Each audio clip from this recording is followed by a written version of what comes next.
You're listening to the Love Your Neighbor podcast.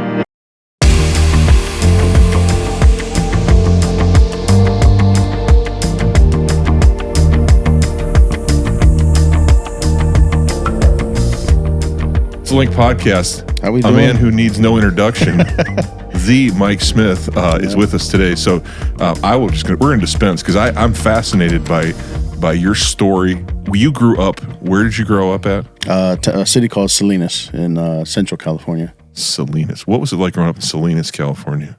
Well, it's an agricultural community. At the time, there was a lot of gang activity. You know what I mean? A lot of drugs. It's like a drug hub for a lot of the California. What other towns or what other communities are close to Salinas? Oh, you go 15, 20 minutes. You got Monterey, Carmel, Pacific Grove, Santa Cruz. You know, so you've got extreme wealth if you go towards the Bay.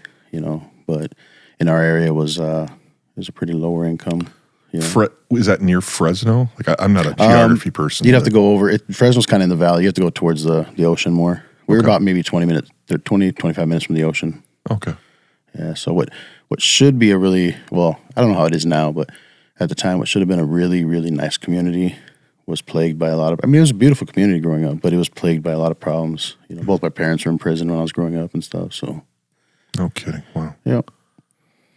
So you kind of are responsible. You were responsible for you at an early age. Is that fair? Yeah, 100%. I mean, my aunt and uncle took me in, and my aunt was a great woman. She kind of did a lot of the raising and stuff. So, she had her kids and took me and my little brother in. So, I know we'll get to this, but you made a decision when you joined the Marine Corps. You made a decision to step out of that. But maybe tell us a little bit. I mean, how was that? I mean, growing up there, right? What was that decision like, and what led up to that decision to say, "Hey, I'm going to make a different decision"? Well, the good story would be like, I just wanted to get out and I wanted to join the military and serve my country, but that's not how it happened. Basically, it came down to this was 1993, 94-ish. Things were getting really bad out there for what I do. That's all I knew was running those streets, and things were getting really bad, and basically just wanted to get out of town for a while. And the easiest ticket to that was the military. And it was funny because I tell this story a lot, but the way it was set up, it was like Army, Air Force, Navy, Marines, in that order. And I pulled up and I started off, hey, how long would it be if I passed all your tests to get out of here? And it was like, I'll put you in the delayed entry program, 6 months, 4 months, 3 months. The Marines were like, this was a Wednesday. I'll never forget Wednesday. Marines was like, you pass everything today, background check passes and everything. He goes, I'll pick you up tomorrow, have you at MEPS on Friday. That's where I went. Went home, packed up my room, and stored everything in the garage and told them I was gone. How old are you? This was 18. I was 18. Yeah. Okay. Yeah. And then just because there's people. People are listening. You've been in Brandon. You've been working in Brandon for 13 years. 13 years. Yeah, let's be 13, maybe 14 years now. Going on 14. Talk to kids that are in that age range right now and that are thinking about the military. I mean, what is that military life like from sign up to discharge at the end? Talk about that journey. For me, it was great. If you don't have other options and you need some structure in your life, it was great. I mean, I would have done a life. If I hadn't got hurt, I would have made a career out of it. It was really good to me. It's in the military. You know where you stand. There's not a lot of thinking going on. It's like there's no worrying about stuff. They let you know where you stand. You know where you are at. I enjoyed it. And I got to see a lot of the world. But it's hard, but it's more mental than anything. When you're young and strong and stuff, and the physicality is fine, but it was the mental stuff that went through it. I won't talk too much about the experience in the military, but as far as specifics, but it was good for me. It's good for a lot of kids, that are looking for direction, but it's kind of always been that way. Yeah. To kind of get into the whole, without getting too much into the politics of it, it's always been for the down and out and stuff, and the people looking for some kind of direction. Because, if you got a good life, why would you throw it away to go join the military? There's other ways to serve this country, and so the military is the way for, from my opinion, is for those of us that just need that kick in the butt, and, so, I got some controversial, thoughts about that, but, it is what it is. The military is a good place for structure. Yeah. The world's crazy now. I mean, it's, we all know what's going on out there in the world. So there is that fear of, do I really want my kids going out there and serving? But, some folks just don't have an option. You and I respect your wishes here, but I mean, you got out of the military because of injuries that you sustained. Correct. Yep. And so, in a sense, you've given a part of your health and your life to defending our country, and I just want to honor you for that, Mike. And I appreciate you answering the call, because so many people in our world don't realize what that means and how much that means that we get we live in Brandon, South Dakota, for crying out loud. And the freedom that we have is because, as generations of men and women have said, yep, this country means enough to me where I'm willing to put my life on the line. And 100%. So in a world of sports, where you and I are sports, it seems like 24/7. Right. But you truly are. You are an American hero, and I honor you for that. And I know a lot of people in Brandon wouldn't know that, and there's a sense of courage even for you to talk about it because, I know you're not about. I appreciate that. I mean, there's just been, there's so many people out there that they've served and done a lot more than I ever did. So that's why it's you keep a lot of that stuff low key. I found that most guys that we all appreciate the thanks and all that, but most of us we did it. We did what we needed to do. Obviously, I went in under circumstances that weren't really super patriotic, but when I was in, and I found a love for the country that I didn't have before. Because when you're growing up in situations like I grew up in, and I'm sure even in small town America, anywhere, where you live in this little microcosm of your life, and so when you get out there and you start serving, and you're like, okay, there's more to this world than just my little, corner of the world, and there's more to it, and being out there and serving, and having an appreciation for the freedoms we have and stuff is really cool, So there's that part of it, and you get to meet everyone from all walks of life, I mean, just that's the part that I took away from it. Just you have such more of an appreciation for the country as a whole and just the human interactions you have, because that's what it comes down to, So awesome. Well, I tell you what, you've done that. Now you're a dad. Yep. You're a dad. Talk to me a little bit about what you've learned about growing up. And it sounds, and we've not talked about your dad, but your dad was at least away for part of your growing up. Oh, I didn't really know my father at all, except for here and there. It takes a village, that saying and stuff to raise a child. That was 100% me. I mean, I look at the men in my life that were around that kind of raised me, and I had multiple dads in that sense. I mean, I had my uncle, my aunt's husband, he wasn't the best person around, but he taught me a lot, a lot of life lessons. I had other uncles, and I always say the neighborhood dads, were integral in that. Yeah. You see, this guy teaches you this guy teaches you that, and then you see the one family, you're like, okay, that's how families are supposed to be. That's how you're supposed to, honor your, take care of your kids, honor your wife and stuff. You find that, if you're willing to look for it. And a lot of things I didn't realize until I got older that I had absorbed from a lot of those men, because it's just, when you're going through life, you don't see it, then you look back and you're like, oh, okay, I do this because of this, Okay, yeah. So there's that part of it too. How do you, so you have your own, you have 3 kids. 3 kids. Yeah. 3 kids. but then you also work with a lot of young people. Yeah. How do you, I mean, having your own kids, but then you're also kind of mentoring young kids. I mean, talk about that role. It's funny because, I've worked in a place for 13 years. I've seen some of these kids, I've known some since they were 15, 16, and now they're, pushing 30. You know what I mean?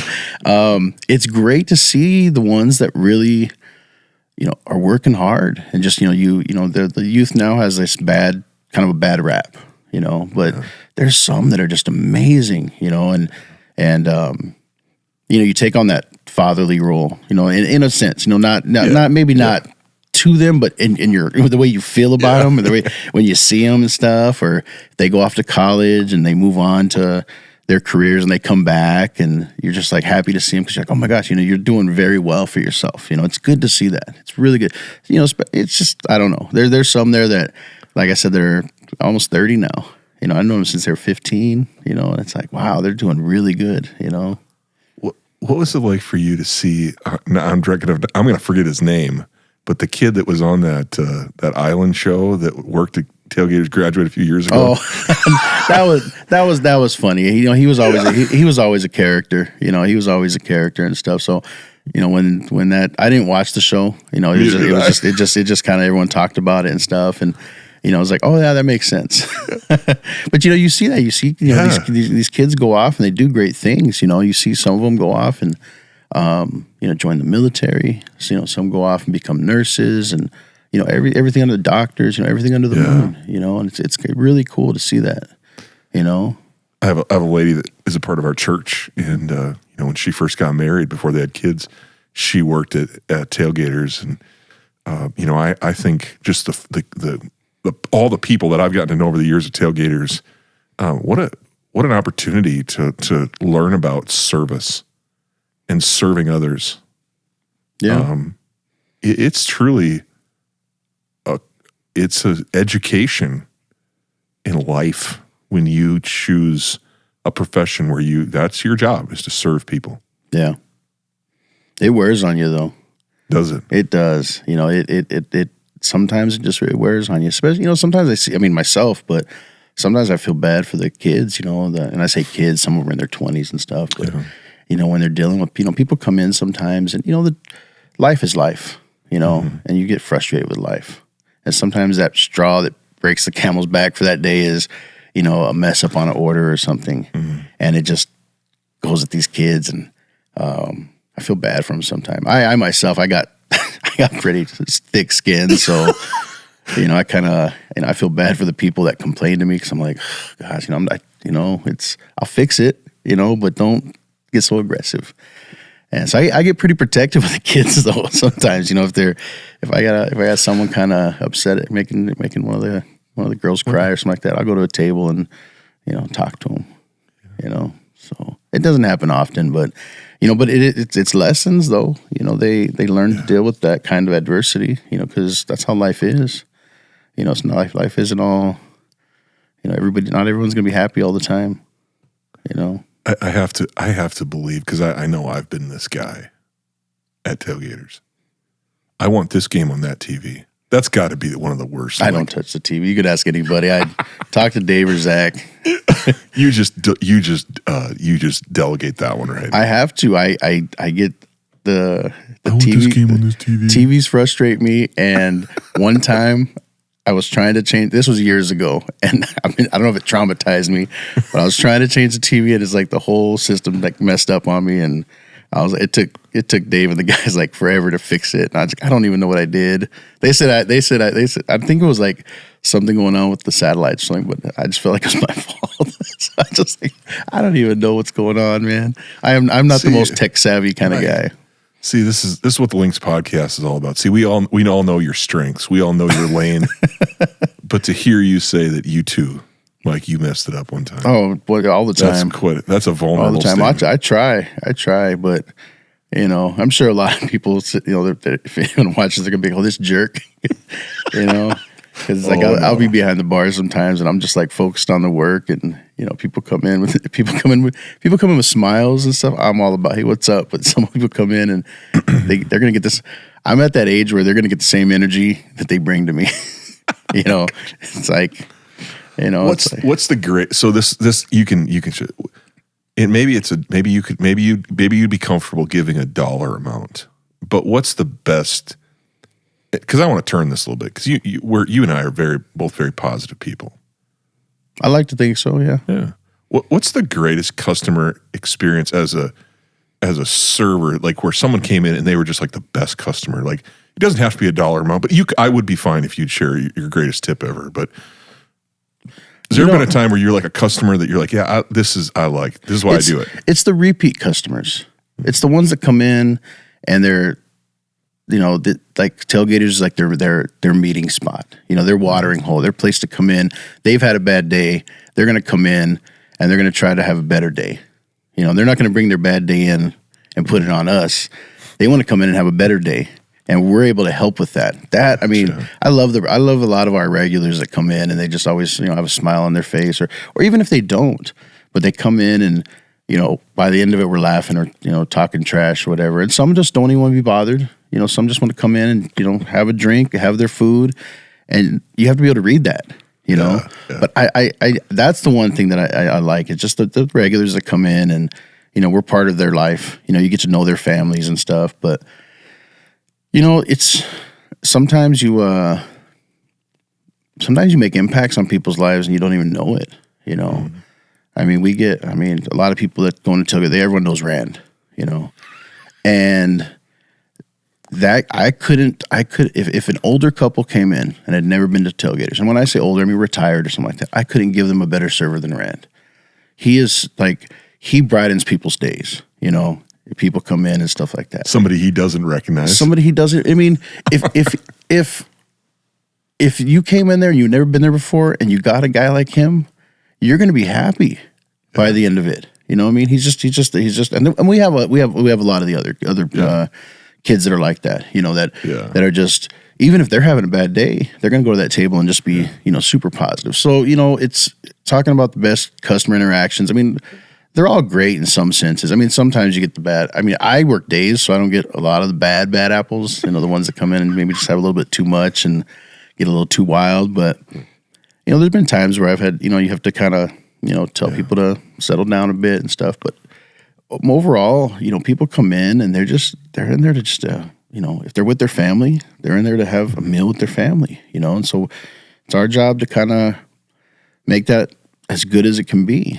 But for me being behind the bar, people want to just come and sit at the bar, have a drink, watch some TV and stuff. And, I probably fail more than I actually succeed in, making people happier. But, it is what it is. I haven't had any drinks thrown on me yet, in 13 years. So it's not that. But I know I've definitely, I have my bad days, and, sometimes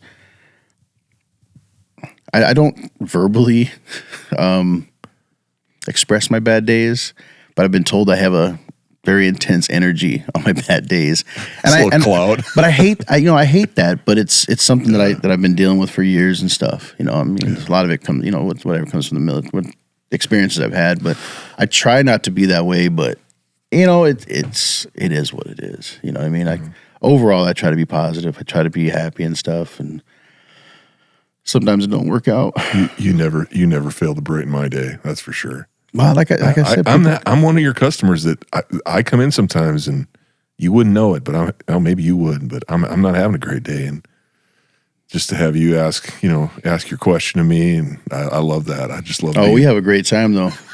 I'll never forget that one time when I was like, Pastor John, and you go, and that's what I always call you, Pastor John, and you're like, Mike, if I was a plumber, would you still? I'd call you Plumber John.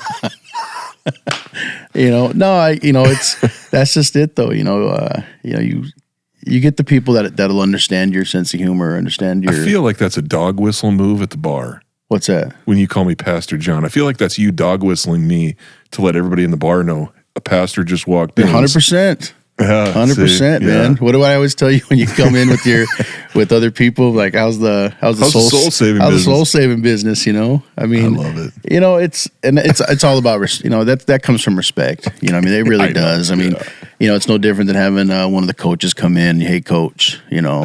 It's you just kind of but I like it. I like you. I like you doing that. It's kind of I appreciate it because I know your heart. So but I have fun with it too. That's the thing. I want if anyone gets anything out of this interaction on here, is that when you come in and you see me, it's like I might say something off color and stuff. It all comes out of like it might be weird sounding, but it comes out of love. I mean, I'm just trying to get through the day, like we all are, and have a good time. It's Tailgators is a fun place. It's a fun place. It can be a challenging place, just with everything, everything going on and stuff. There's a lot of moving parts, but it's a fun place. I want to close this up. I feel like you could be a repeat customer on the Links podcast because you know a lot of our neighbors. But I feel like I want to close with just kind of an observation, then a question.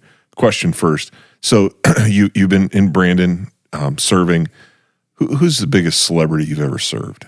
Like, think like you're on the interstate. Like a lot of people swing in. Like politician. I mean, who would you say is the big? I didn't necessarily. Well, let's there's been a few. For myself, I don't get to see a lot of them. They come in, in the evenings and stuff. I know like the guys from that American Picker show were in there years ago when they were doing a show around here. I was there when the Chamber, which by the way, the Brandon Chamber of Commerce, they do an excellent job when they were, all the little stuff they do and everything. But they had Christine Oman there, and that was at the height of when, all the politics was going on, and she was all over the news and everything. And they brought her in to speak to the town, and that was kind of cool. That was kind of cool to see the buzz around her. Didn't she like get a picture with Dave or something? Oh yeah. Well, of course, that's the owner, man. He's got to get a picture with her, But no, that's kind of cool, Even that. But I'm sure there's been celebrities in there because that we don't even like recognize, maybe because the casinos nearby, so they have people performing there and stuff. So yeah, I personally. I haven't had my hand in like actually serving like a big time celebrity and stuff like that. I used to work with a guy that was on Love Island. That he might be your best. That might be your best. Like no, gotcha. Isaiah. He Love was, Island. That's what it was. Yeah, no. Isaiah was a young kid when he worked there. So but he's always a nice guy and stuff. He had a good looking kid. Boy. But yeah, no. Brandon's a great community. That's the thing. One thing I like about. I live in Sioux Falls. But working in Brandon, what's kind of cool is like I had to get used to it at first because being a smaller community, it was very Friday night lights, like everybody's into the local sports and stuff. But it was really cool to see that. It's cool to see the people that they all support each other. They're all. I mean, it's got its small town dramas and stuff, but overall, the community itself is I would say is as tight knit as you can kind of get. They all kind of stand up for each other and. Their arguments and stuff like that or whatever they have, they work it out, But as it moves forward, I mean, keeping their identity as Sioux Falls grows, that's going to be the challenge. But I think they're doing a good job of it. Everyone in there just they love their city, they love their. The people that are multi-generational in Brandon, it's kind of cool to see. When they're they went to the high school, their kids go to the high school, now grandkids go into that. That's pretty cool. So it's a great community to be part of. As far as working there and stuff. So cool. Well, this has been good. Next time we'll get into all the dirty little secrets. No. Yeah. Well, no, I got lots of questions to ask you, and I can't contain them. So we're gonna have you back because you realize this. We have reoriented the recording of the Links podcast around your off day. I want you to know that. That's how big of a deal. Like if anybody asks me who's the biggest celebrity you've had on the Links podcast, it is no doubt Mike Smith. Oh my God. Smith. See now I'm gonna have to get some bigger headphones for this big head. I tell you what, they flex, man. They stretch. So, but I appreciate you having me on. I know you asked me a couple times, and I didn't know what to expect. I'm not the most open person, So, but I'm trying to make some changes in my life. My youngest is gonna be moving out in about a year and a half. I'm I'm starting a new chapter in my life. Maybe this is part of it. It's kind of opening up, and maybe we start talking a little bit about it, kind of our joint venture. Yeah. You know what I'm saying? Yeah. Maybe we end up getting that little podcast studio in the back there at Tailgators. Oh, there we go. Yeah. I like that. I still like your idea that we had for the church, but we'll leave that for another podcast. That they're not ready for that one. They're not ready for that one, Pastor. I would get in trouble. They're ready for it. I'd be in trouble though because that'd be we'll call that maybe a privileged conversation. 100%. Something's got to be kept on the down low. Just between you and me, Mike. Between the ferns. Thanks for joining us, right. and hopefully, if you're still watching, boy, I'm sorry.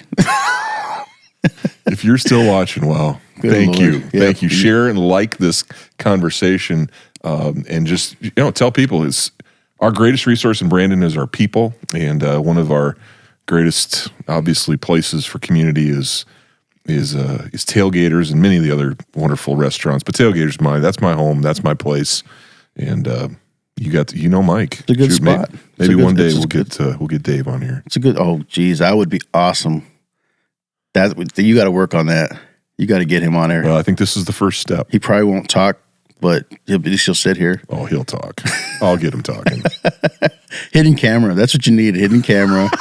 Hidden microphones. The funniest. So I was at one time when we first started, I was like, okay, I got to get the whole Google deal and reviews and stuff, and so I was reviewing different businesses, and so I was like, well, I do a favor. I'm going to review Tailgators, and somebody had given Tailgators like 1 star or something, which it happens obviously. Yeah. And you know what their complaint was? I walked in there, and the owner was sitting down and talking with some customers, and I felt like we blah blah blah, blah and all this stuff, and I was like, oh my goodness, are you serious? Well, then there's lots of other places you can go. Yeah. If you don't like to have the owner come and talk with you and chop it up with his customers, I think that's the best thing. That was my 5-star. Like that was my 5-star rating. Yeah, I know the owner. I think that's the best thing about the guy. He's he is so personable, and he'll give you the shirt off his back. You know what I mean? Yeah. I'm sure Brandon. Everyone knows how much he gives to the city. Like as far as like just help and support and stuff, but he'll never promote it. He'll never promote it. And that's kind of cool. The humble he's pretty humble, so he'd be a good one to get on. Get Zach on here. He's got some. He's the one that has more of a hand in with these young kids and stuff. He's their manager and stuff. That's probably my next step. Yep, get that boy on here, and then we're gonna corner Rand on here too. That you might have to have a disclaimer before that one. What? Just before, maybe some subtitles.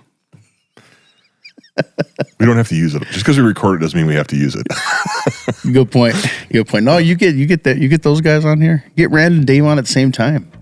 That would be hilarious. Oh my goodness. That might blow this podcast up. You might get some nationwide stuff on that one. Oh, I don't doubt that. All right. Oh, it's good, Mike. Well, thanks. Pastor, thank you. Appreciate your time, man. All Thanks. Right. Thank you for joining us on the Love Your Neighbor podcast. The purpose of the Love Your Neighbor podcast is to build community one conversation at a time. You can help us build that community by sharing the podcast on your social media channels and rating our podcast on whatever platform you're listening from. Another way is to let us know of any neighbors who have a story. Go Lynx!